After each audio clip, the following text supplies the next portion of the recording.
how can everyone and suggested friends can send you direct message on TikTok. Today we'll show you how to do this. Just watch this video until the end. Make sure that you like and subscribe in this channel. So let's start.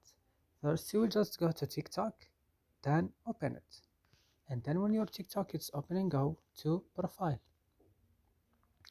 After this, when you open your profile, click here on this three line. Then go to settings and privacy, and then on settings and privacy go to privacy, and then go to direct message and go to direct message here and click suggested friends like this, and that's it. I hope this video is helpful for you. Don't forget to like and subscribe, and see you next video.